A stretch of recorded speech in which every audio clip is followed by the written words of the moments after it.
Salve, salve família. Eu sou o Igor, aqui do meu lado tá o Monark. E, bom, hoje assim, antes da gente começar aqui a conversa com o André, na verdade, a gente precisa explicar aqui como é que vai ser o futuro dos estúdios Flow, tá?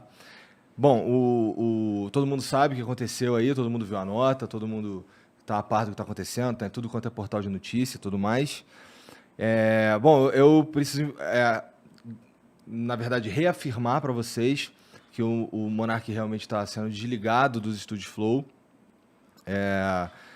Vocês sabem que ele era sócio aqui meu sócio, na verdade, de 50% do Flow. Então a gente tinha meio a meio. E o que vai acontecer aqui é que eu vou comprar a metade dele até para ele ter uma. Porque eu não acredito que seja justo que ele tenha me ajudado a construir isso durante os últimos anos aí e abra mão de tudo isso. Isso vai acontecer de forma... Assim, existem os trâmites legais, né? Os advogados, os contadores lá precisam retificar as coisas na empresa, tudo mais. Mas a verdade é que esse é o último programa do Monark aqui comigo nessa mesa. Então, eu conto aí com vocês no futuro, tá? A gente vai continuar fazendo programas aqui. Os programas aqui da casa vão continuar também, até porque essa é uma decisão que foi tomada em conjunto com o Monark, porque a gente precisa... Existem muitas outras coisas que existem diretamente mais de 80 pessoas dependem aqui do Flow, sem contar ação social, sem contar novos projetos, nada disso. Então, só de pessoas trabalhando para a gente aqui, a gente tem uma galera que a gente quer muito manter com os seus empregos. Então, essa decisão de não matar e continuar tem muito a ver com isso também. E foi uma coisa que a gente meio que decidiu, a gente percebeu o que se tornou tudo isso, a gente entendeu a gravidade do problema, a gente realmente se incomodou com o problema, tá? E decidimos aí desligar o Monark para que as pessoas que trabalham aqui não sofram com isso, os outros programas da casa também não sofram com isso. Então, vai continuar, tá bom? E como diz lá na nota, o Monark realmente não faz parte aqui, não vai mais fazer parte, não vai mais fazer um programa aqui nos estúdios Flow e não vai também fazer parte do quadro societário, tá bom? Tu quer adicionar alguma coisa, Monarcão? Não, é isso. A gente chegou à conclusão que era a melhor coisa, que o Flow ele precisa transcender o Monark, né? Ele precisa ser desassociado e a gente acha que esse é o melhor caminho. Eu, claro, vou ter minhas paradas, eu vou continuar produzindo no meu canto ali. A gente vai ter um acordo aí um ressarcimento, tudo mais. Ressarcimento, tal. Mas é isso, galera. Infelizmente eu errei em a forma que eu comuniquei e muita gente entendeu como se eu estivesse defendendo algo que eu sou totalmente contra, novamente. Então, eu acho que é melhor eu assumir essa minha culpa e é isso que está acontecendo, né? Bom, e para falar também sobre esse assunto que gerou tudo isso que está acontecendo, a gente tem aqui o professor André Leist, que foi muito gente boa de vir trocar ideia com a gente também. Muito obrigado, cara, por vir aí trocar essa ideia com a gente. Obrigado a vocês. Queria estar falando com você em circunstâncias mais felizes. Eu também. Pois é. Mas, vamos lá. Esse teu livro aí sobre... Você trouxe um livro do Martin Gilbert. Eu trouxe um dos livros mais importantes da história do Holocausto. É uma história dos judeus da Europa, mas, assim, antes de mais nada, eu queria dizer que o nazismo não perseguiu só judeus. O Holocausto e a especificidade dele aconteceu com os judeus. câmaras de gás, 1,5 milhão de mortos de crianças e tudo mais. É o que o Museu do Holocausto em Jerusalém fala, da especificidade dessa perseguição com os judeus. Mas o nazismo perseguiu negros, perseguiu ciganos, perseguiu deficientes, perseguiu gays, homossexuais. E eu acho que, humildemente, eu me coloco aqui também representando essas populações, não só como judeu, porque eu acho que a gente não pode normalizar o mal. E o mundo não é uma utopia de palavras que vão ser apenas escutadas. O mundo é feito de palavras e ações e reações. E o mundo foi, até pouco tempo atrás, um lugar muito ruim para muitas pessoas. E eu acho que o que a gente está vivendo hoje em dia com a modernidade, com a educação, com o acesso à informação e à ciência e à história, é que a gente pode construir um mundo melhor. E a gente precisa ter essas responsabilidades, que é escrever, contar, ensinar. E por isso eu trouxe esse livro, é um calhamaço de mais de 1000 páginas. É um livro que conta a história do Holocausto. Ele é comentado por várias autoridades do assunto. Talvez um dos livros mais importantes. É um livro para vocês. É um livro para os ouvintes, para os espectadores. Se quiserem comprar, está em português. Mas é um livro que acho que abre essa conversa. Tá. Cara, eu imagino que você tenha visto lá o trecho do que aconteceu e tudo mais. O que você tem para falar sobre aquilo? Eu vou, para falar sobre isso, fazer uma breve leitura de um comentário. Tá. Na verdade, de um comentário não. Na verdade, tem um texto que chama O Paradoxo da Intolerância, que ele aparece na obra A Sociedade Aberta e Seus Inimigos, do livro do Karl Popper. Ele fala sobre a crítica extensamente às ideias filosóficas que deram origem, na opinião do autor, aos movimentos totalitários do século XX. Todo o livro é uma defesa da sociedade aberta e pluralista, da racionalidade e do falibilismo. Ele fala, eu não vou ler o texto inteiro, ele fala assim: devemos, pois, reservar o direito, em nome da tolerância, de não tolerar os intolerantes. Devemos afirmar que qualquer movimento que prega a intolerância está fora da lei e considerar criminoso o incitamento à intolerância e perseguição, da mesma forma que é criminoso o incitamento ao homicídio, ao rapto e ao reavivar da escravatura. Em resumo, a tolerância ilimitada levará ao desaparecimento da tolerância. O que eu quero dizer com isso? A República de Weimar, que foi o governo alemão antes da subida de Hitler no poder, ele acreditava nessa inclusão de várias ideias e, com isso, o Partido Nazista concorreu democraticamente às eleições na Alemanha e venceu. E o primeiro ato deles foi acabar com toda a sociedade civil alemã, com todas as instituições democráticas e perpetuar o que eles perpetuaram na Segunda Guerra Mundial, com 50 milhões de mortos, com 6 milhões de judeus, com diversos centenas de milhares de várias outras minorias.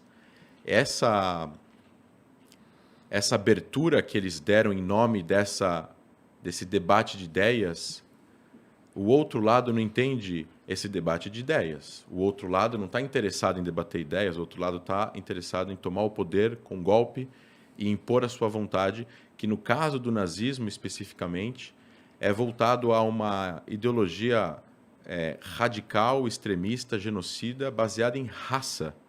Não só em raça, mas na ideia de um ser humano geneticamente melhor que o outro. Já foi provado pela ciência que isso não existe. E para que a humanidade possa, entre aspas, sobreviver, como diz no livro Sapiens, de Yuval Harari, o escritor israelense premiado, eles acreditavam que eles estavam fazendo um bem para o mundo, o nazista. E eles mataram pessoas que, independentemente da idade ou do sexo, eles acreditavam que eram seres inferiores. Esse tipo de debate, dentro de uma sociedade democrática, ele não pode ser permitido, porque você não tem como debater com aquele que, se subir no poder, vai matar você. Isso está fora do campo democrático das ideias. É como você colocar um partido que é uma organização criminosa, como o PCC, ou você colocar, ou como a gente imaginar agora, grupos terroristas concorrendo a eleições nos países que eles estão se alojando no Oriente Médio. Isso é ruim para a sociedade, é ruim para a humanidade e ruim para o futuro do mundo.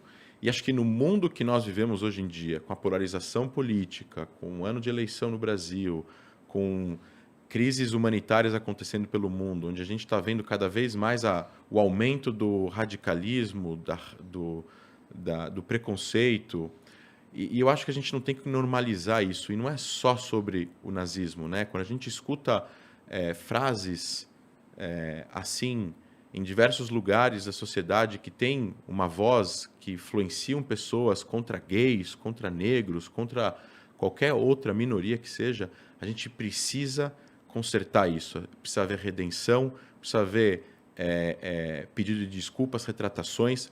As devidas instâncias jurídicas têm que fazer o trabalho deles, não é o meu caso aqui como historiador, e a gente precisa ensinar as pessoas, os mais jovens, as crianças, isso não é legítimo, não se pode normalizar a esse tipo de conduta, porque a conduta de vamos trazer para o debate político no Brasil, por exemplo, como foi mencionado, um partido nazista, isso não faz parte do debate democrático. Existem partidos de extrema esquerda no Brasil, existem partidos que, eventualmente, são extremamente criticados pelas suas posições, mas acredito eu que se um partido, seja ele qual for, colocar nos seus protocolos, nos seus estatutos, que eles prezam pela destruição de uma minoria, pela morte de uma minoria, pelo genocídio de uma minoria, eles não vão ter autorização do Tribunal Superior Eleitoral para concorrer a eleições. Então, não é comparável, né? Eu tenho sérias críticas a partidos extremistas, seja de um lado ou de outro, mas ainda assim, não é comparável. Para você colocar no campo das ideias o que a gente deseja para construir uma sociedade mais democrática, mais livre, com liberdade de expressão, mas essa liberdade de expressão ela não pode ser incitação ao ódio, à violência, ao estupro, ao rapto, à volta da escravidão, num país que teve a maior quantidade de escravos importados da Europa, 3,5 milhões, 4,5 milhões de escravos, é mais do que todos os países da América juntos, mais que todos os países da América juntos. O Brasil importou 4,5 milhões de escravos e é o país que mais tempo teve escravidão e que foi o último a abolir a escravidão. A gente não pode normalizar com isso. A gente precisa educar as pessoas, combater esse tipo de o discurso que tenta normalizar. Não é ok, vamos trazer isso para o debate. Não, isso não é ok, não faz parte do debate. O debate, se a gente abre o debate, como ele falou no final, se a gente abre o debate ilimitado para a tolerância, a gente acaba com a tolerância, a gente acaba com a coexistência, a gente acaba fazendo com que essas pessoas intolerantes possam vir a dominar o poder e aí a gente vai acabar com a liberdade total que as pessoas têm. É que eu não sei muito o que falar nessa situação, porque eu não sou a favor de nada disso, né? Do nazismo e tal, essa parada, né? E eu peço desculpa, porque do jeito que eu falei lá, dá pra entender essa porra, né? Então eu não sei muito o que falar. Eu sempre tratei todo mundo muito bem, eu nunca fui de nenhum grupo que tenha qualquer associação a esse tipo de coisa, então... Bom, isso, né? eu acho que o ponto aqui passa mais pelo lance da conscientizar que qualquer tipo de não é... Qual palavra eu vou usar? Qualquer tipo de, talvez, menção ao nazismo, ela traz coisas muito carregadas. Essa palavra é uma palavra que tem um significado muito pesado para a humanidade. Exato. Né? Então, realmente, trazer esse tipo de pensamento pro debate político... Como se fosse algo legítimo. Como se fosse algo legítimo, algo que é uma mera oposição de ideias, não faz sentido. Exato. Porque o nazismo, o cerne do nazismo é a violência. Ele não se opõe a outras ideias, ele extermina as outras ideias. E outras, não só ideias, ele extermina as pessoas. Exato. As ideias, as pessoas, independentemente do que as pessoas pensam também. Né? Ele vai exterminar judeus, ele vai exterminar ciganos, ele vai exterminar negros, ele vai exterminar gays, ele vai exterminar qualquer pessoa, independentemente da posição política que a pessoa tenha. Ela é uma questão de... É um conceito existencial, não é um conceito de ideias apenas. E o nazismo como regime totalitário, baseado na raça. Recentemente teve aí a Whoopi Goldberg nos Estados Unidos falando que não foi baseado em raça. Mesma coisa, cometeu um erro gravíssimo. Foi cancelado o programa dela. Porque esse tipo de discurso influencia milhões. E é uma coisa, né, que a gente está vivendo no século XXI, com a internet, com a expansão da comunicação de jovens para jovens e comunicação não formal também. E o trabalho ele é pedagógico, então assim, a gente tem que assumir a responsabilidade que nós temos, eu como influenciador, vocês como influenciadores, devido às proporções, de que o que a gente está falando, as pessoas estão escutando. E se as pessoas começam a escutar isso demais, a gente está vendo no Brasil o crescimento de 270% de atos neonazistas nos últimos 3 anos no Brasil. Porque os discursos de pessoas, de líderes, de políticos, sejam eles influenciadores ou não, de vários partidos, não importa agora, vamos citar nomes, eles vão influenciar pessoas e essas pessoas vão... Esse tipo de discurso, ele cava, parece que ele encoraja, ele traz uma certa coragem, né, para as pessoas tirarem de dentro delas ideias que são completamente absurdas, totalitárias, radicais e perigosas para uma sociedade que quer viver em paz e harmonia. O debate de ideias se dá no parlamento, o debate de ideias amigáveis se dá num bar, na sexta-feira à noite, o debate de ideias se dá em casa com amigos ou com a família, mas o debate de ideias, na qual a gente está incluindo aqui algo que foi extremamente, talvez tenha sido a pior catástrofe da história da humanidade, que foi a ascensão do nazismo. Tem um seriado que chama The Man in the High Castle na Amazon, que é O Homem no Castelo Alto, que conta a história hipotética como seria o mundo se o nazismo tivesse vencido a Segunda Guerra Mundial. E fazendo um pequeno spoiler, porque isso conta na sinopse, eles dominam todos os Estados Unidos, até quase a costa com a Califórnia, e essa parte é dominada pelo Japão, que também é um regime totalitário que vence a guerra com a Alemanha nazista. E o mundo inteiro é considerado um lugar dominado pela Alemanha. Hitler estava vivo na série, e é visivelmente claro que isso não era uma opção, porque isso prejudicou, depois que eles vencem nessa hipotética história, a vida de centenas de milhões de pessoas, de bilhões de pessoas que tiveram suas liberdades totalmente retiradas por causa da vitória hipotética do nazismo na Segunda Guerra Mundial. Então, o debate de ideias tem que estar de como a gente tem que discutir como a sociedade tem que ser criada, e aí você tem debates conservadores, progressistas, liberais, economia, etc., etc., mas tudo isso dentro de uma ideia que preze pelo respeito ao próximo, pelo respeito às pessoas, pelas minorias, pelo direito das pessoas de viverem e de voltarem para suas casas, pelas suas condições raciais ou religiosas ou étnicas não serem em nenhum momento mencionadas só porque elas pensam A, B ou C. Então não é ok uma pessoa não gostar de um judeu e poder falar isso. Não é ok uma pessoa não gostar de um gay e falar isso de forma aberta, porque isso é um preconceito com a existência daquela pessoa. E ela não vai mudar aquilo. Ela nasceu assim, ela é assim, ela vai morrer assim. E isso não é ok. Debater ideias de como construir uma sociedade mais justa, mais rica, falar de economia é uma coisa. Preconceito com pessoas pela sua existência, seja ela como for, não é ok, na minha opinião. O nazismo, ele acende influenciando pessoas também. Ele não acende em armas, não é? Exato. Existe um filme chamado A Onda, que eu sugiro quem quiser procurar, um filme bastante antigo, onde nos Estados Unidos um garoto numa escola, acho que no ensino médio, perguntam para o professor como foi isso que o nazismo conseguiu conquistar os corações e mentes de tantas pessoas, de tantos alemães, né, de tantas pessoas. E ele monta um esquema de domínio, de poder, de influência de poder e de o que a gente chama de criação de inimigos externos, onde pessoas deveriam ser perseguidas e outras deveriam ser protegidas. E ele cria um sistema, um microsistema na escola, como se fosse um regime nazista. E aí ele, em um dado momento, ele acaba mostrando a realidade para os estudantes num evento, e isso é muito marcante. O meu avô, pai do meu pai, sobreviveu ao Holocausto. Ele fugiu de um campo de extermínio, Sobibor, que era um campo que as pessoas chegavam e morriam automaticamente.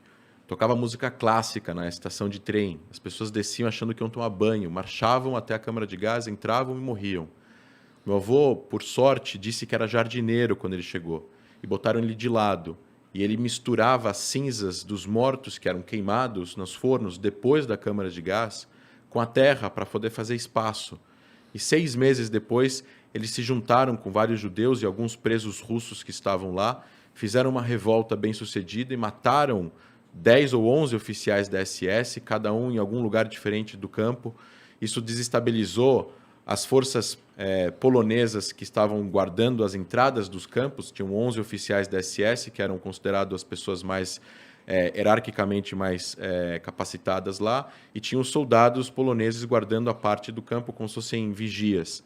Eles se desestabilizaram e muitos judeus fugiram. Meu avô participou da revolta, matou um nazista e fugiu. 300 pessoas fugiram, 55 sobreviveram dessa fuga. Meu avô foi um deles, senão não estava aqui hoje. E meu avô conta num filme, num documentário que o Spielberg fez ao redor do mundo, filmando várias pessoas que sobreviveram ao Holocausto. Meu avô participou desse documentário em 96, ele contou a história dele. Ele tinha que fugir dos poloneses, porque a fisionomia dele confundia os alemães. Não entendiam ele como judeu, mas os poloneses não judeus identificavam ele como judeu. E ele foi várias vezes pego por poloneses que não eram alemães, e foi enterrado vivo e foi colocado em poços de lama para se afogar, e ele conseguiu sobreviver umas 3 vezes a tentativas de assassinato depois que ele fugiu do campo de extermínio. E o que os poloneses então estavam tentando fazer se ele estava fugindo do campo de extermínio? Porque esses poloneses, eles também aprenderam em algum lugar esse discurso de ódio. Eles também acreditaram nesse discurso de que é ok odiar uma minoria, é ok colocar como bode expiatório e é ok matar uma pessoa. Quando a gente não protege o mal, Elie Wiesel, que foi um grande caçador de nazistas, ganhou o Prêmio Nobel da Paz, já faleceu. Ele tinha um instituto que educava sobre o Holocausto e perseguia e tentava identificar nazistas que conseguiram escapar à justiça após a Segunda Guerra. Ele dizia que para o mal vencer, o bem não precisa fazer nada. E Einstein também falava algo parecido com isso. Então, eu acho que é muito importante as pessoas entenderem. Eu acho que os seguidores do Flow, como o maior podcast do Brasil, precisam entender. A gente precisa estudar essas questões. A gente precisa construir no Brasil e continuar construindo uma sociedade mais fraterna com as outras pessoas que são diferentes, sem preconceitos. E isso, para acontecer, não pode haver, de jeito nenhum, uma normalização, uma banalização, uma normalização de um dos períodos mais sombrios que aconteceu na história da humanidade. O Brasil foi palco. O Brasil foi o país que teve o maior partido nazista fora da Alemanha durante a Segunda Guerra Mundial. Recentemente... Houve um partido nazista no Brasil. Houve um partido de 3 mil pessoas, os integralistas, com passeata, com suástica, com a bandeira do Brasil do lado da bandeira nazista. Eu recomendo a todos que moram em São Paulo ou que eventualmente visitem a cidade, visitarem o Museu Judaico. Lá tem uma exposição sobre isso e mostram as fotos sobre essas passeatas no Brasil. É assustador imaginar que isso aconteceu no Brasil. Então a gente precisa sim falar sobre isso, a gente precisa sim combater o intolerável. O intolerável não tem espaço. Eram brasileiros influenciados pelo discurso alemão. Exato. E assim, os discursos de ódio, numa sociedade existe de tudo. E a gente nunca vai acabar completamente com o preconceito, com o racismo. Isso é uma coisa, acho que, endêmica do ser humano. Se você viajar para os países mais desenvolvidos, vai ter pessoas que pensam coisas ruins. Pega a Noruega, com aquele atentado daquele terrorista norueguês que entrou num campo de juventude e fuzilou um monte de gente. Tem até um filme que conta isso. Noruega, um dos países mais avançados do mundo, um dos sistemas educacionais mais avançados do mundo. Existe, sim, uma tendência em que a humanidade precisa se educar o tempo todo. A gente está o tempo todo precisando educar os outros e falar sobre assuntos que levem as pessoas a reflexões para a gente conseguir construir sempre uma cidade melhor. Vai diminuir, não vai desaparecer, mas isso não pode ser normalizado. Precisa ser combatido. No Brasil é ilegal a apologia ao nazismo. No mundo inteiro tirando nos Estados Unidos, por questões culturais dos Estados Unidos, a maioria das pessoas e dos países são contra essa liberdade que existe nos Estados Unidos. Recentemente passou um vídeo de uma passeata nazista em Orlando, onde as pessoas estavam com bandeiras nazistas. Há poucos anos atrás teve naquele caso de Chernobyl, acho que é o nome da cidade, onde teve protestos dos dois lados, teve atropelamento, teve morte. A gente não pode normalizar. Aquela foto daquele policial negro protegendo pessoas que estão com bandeiras nazistas. Que se pudessem chegar ao poder, eles com certeza matariam ou com certeza perseguiriam aquele mesmo policial que estava protegendo a vida deles, para eles poderem gozar da sua pseudo-liberdade de protestar ou de falar o que eles tinham lá para falar. E isso é uma coisa que eu acho que a sociedade precisa entender. Tem discursos, tem maneiras, tem ideias que elas são tão perigosas para a própria sociedade que elas precisam ser combatidas no início, no começo, na educação primária, na educação do ensino médio, no sistema jurídico, na política, na mídia, na academia, em todos os lugares, porque a gente não pode normalizar.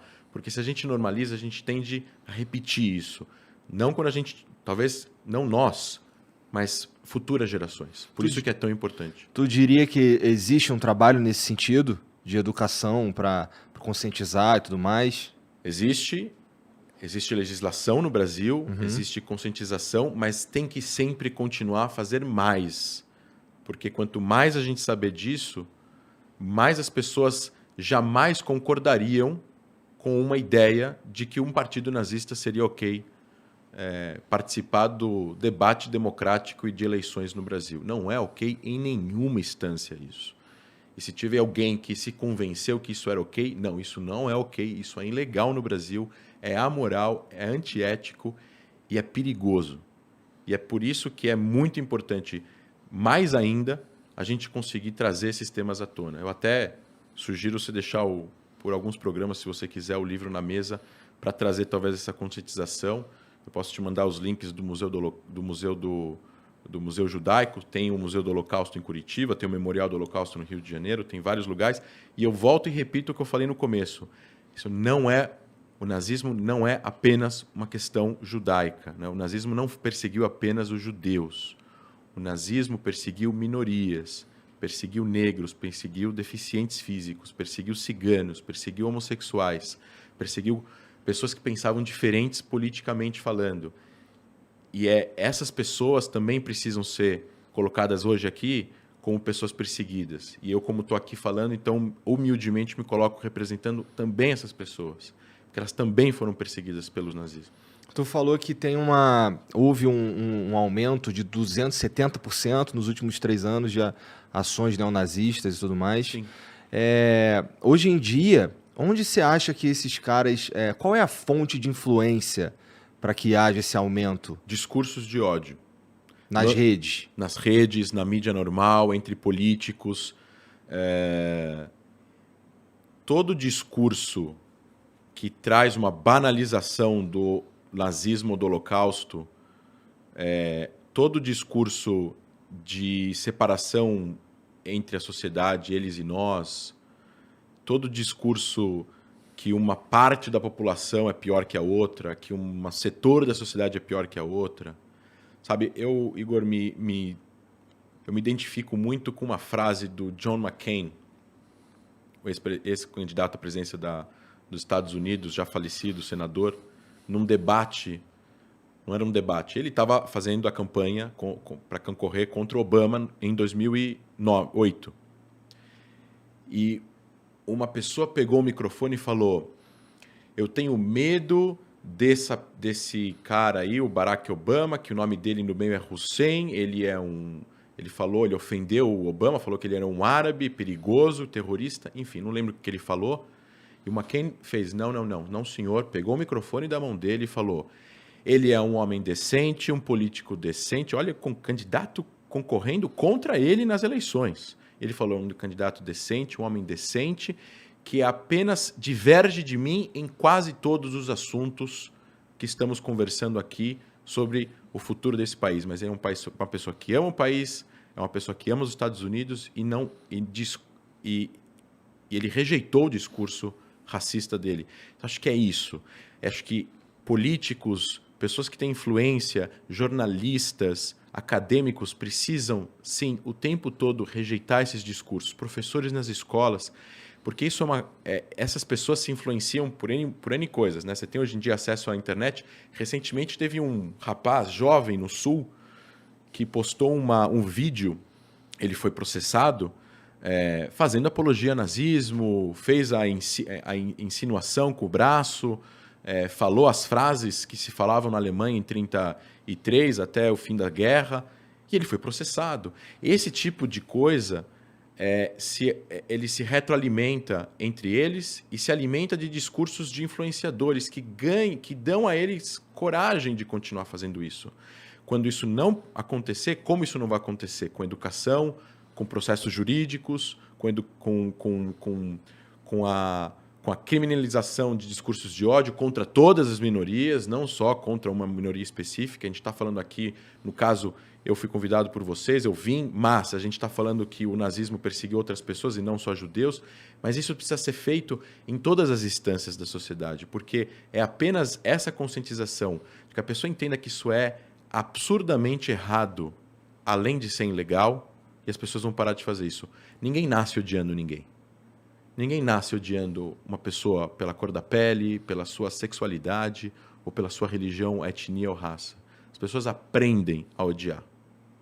O antissemitismo, no caso, ele sempre existiu. Jonathan Sacks, que foi rabino-chefe da Inglaterra, já falecido, foi considerado Lorde pela rainha, ele dizia o seguinte, ele dizia que o antissemitismo, no caso, eu me refiro à judeofobia, né? O ódio aos judeus, porque existem outros povos semitas também, mas o antissemitismo, e aí me referindo ao ódio aos judeus, ele foi montando ao longo da história. Ele começa com ódio aos judeus por causa da sua religião, ele vai mutando e, de repente, ele vira o ódio aos judeus por causa da sua raça ou etnia, e depois ele vira o ódio aos judeus por causa do seu Estado-nação, que é o ódio exacerbado e desproporcional que as pessoas têm ao Estado de Israel, que também é um tipo de antissemitismo. E não estou falando críticas ao Estado, eu estou me referindo à não legitimidade da existência de um país, de um lar nacional, o povo judeu, ou o combate ao movimento nacional judaico.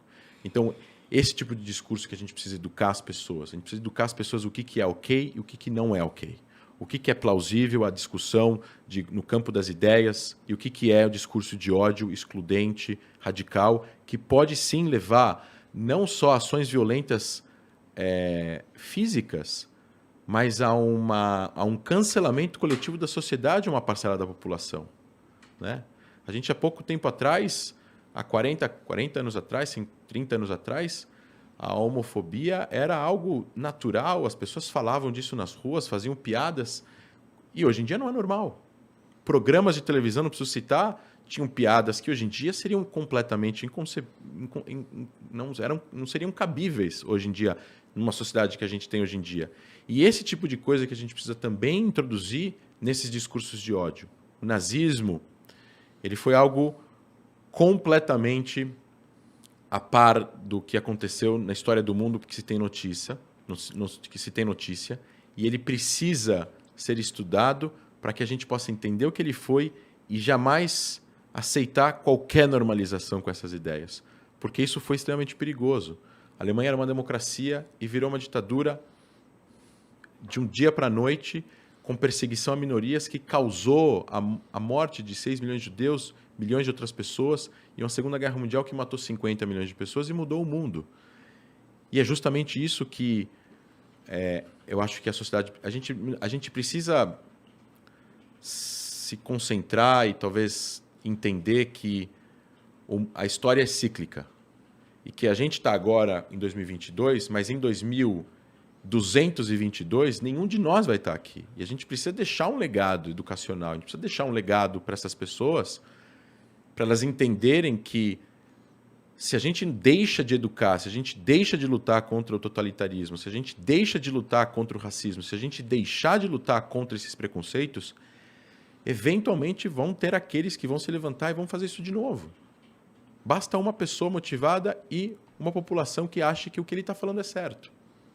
Por isso que precisa o tempo todo criar barreiras, leis, aulas, para que isso seja o tempo todo entendido.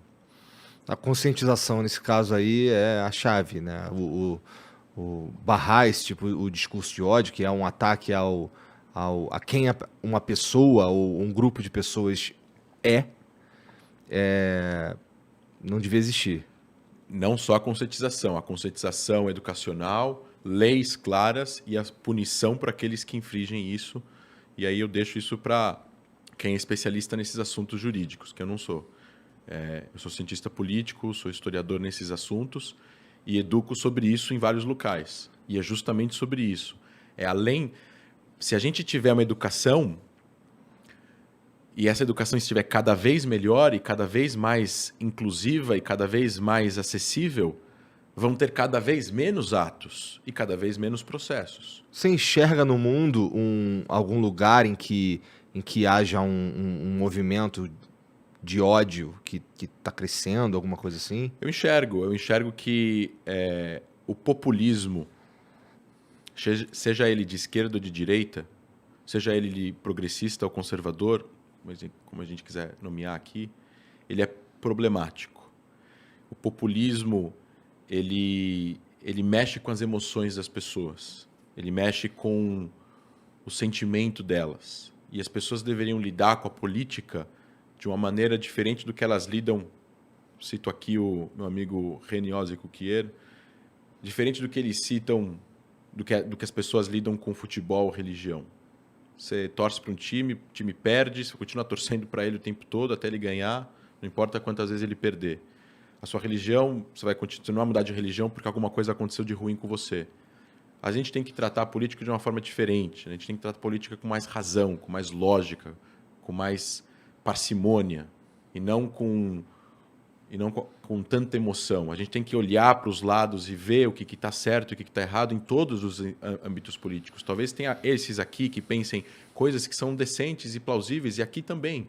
E conseguir chegar em coalizões onde, apesar de existirem várias discordâncias entre partidos, existe alguma coisa que eles concordam, e a partir daí seria uma porta para encontrar uma pacificação do cenário, do âmbito político. Israel conseguiu fazer isso agora na coalizão que eles fizeram entre esquerda e direita, conservadores e liberais, partido árabe dentro, e está lá, está funcionando. Eles não estão discutindo o que eles não concordam, eles estão agora tentando arrumar o que eles sim concordam. O populismo é perigoso. E eu acho que no mundo tem muitos governos, eu estou falando de democracias ou pseudo-democracias, não estou falando agora de ditaduras, porque aí nem se fala, né? Tem muitos governos com discursos que podem ser populistas. A Alemanha tem um partido que é xenófobo, que é anti-imigração. Existe um problema de imigração na Europa, vamos lidar com o problema de imigração de uma certa forma. Países têm leis para imigração, tem uma série de critérios, isso tem que ser aplicado, isso tem que ser feito. Nos Estados Unidos tem, no Canadá tem, na Austrália tem, mas daí para ter um partido que ofende uma minoria de forma geral, né, generalizando todas essas pessoas, isso gera discurso de ódio e pode gerar violência contra essas pessoas, porque as pessoas vão agir violentamente. Suásticas pichadas. Influenciadas por esse Exato. grupo. Sinagogas sendo invadidas, igrejas sendo invadidas. Não podemos compactuar e normalizar com a intolerância religiosa e com o populismo contra seja quem for, no final das contas. Professor, obrigado. Isso aqui foi bem curtinho mesmo, assim, mais uma para a gente falar sobre Sim. a influência do nazismo e tudo mais na humanidade. Tem mais alguma coisa que você gostaria de falar? Não, eu queria... eu acho super importante para o Brasil e para vocês e eu vou me tirar agora e me colocar em terceira pessoa, uma pessoa vir aqui falar isso hoje, independentemente de ter sido eu, no caso aqui fui eu, mas poderia ter sido uma outra pessoa que tivesse vindo aqui, eu acho isso muito importante ter acontecido hoje, e eu espero, dentro das circunstâncias, que a gente se veja nas próximas vezes. Tá. Para falar de outros assuntos também. Beleza, vai ser um prazer. É isso. Despedida, último flow, acabou. É isso. Então, galera, se vocês, hoje foi curtinho, se vocês ficou faltando aí, na verdade, se vocês perderam alguma informação, é só voltar o vídeo aí, que hoje tá fácil, hoje foi bem curtinho, tá bom? Professor, mais uma vez, muito obrigado pelo seu tempo e muito obrigado a todo mundo que tá aí com a gente também. E continue com a gente isso aqui vai continuar, tá bom? De uma forma diferente, mas vai continuar, tá bom? Então, obrigado pela moral aí todo mundo, um beijo, até a próxima, tchau!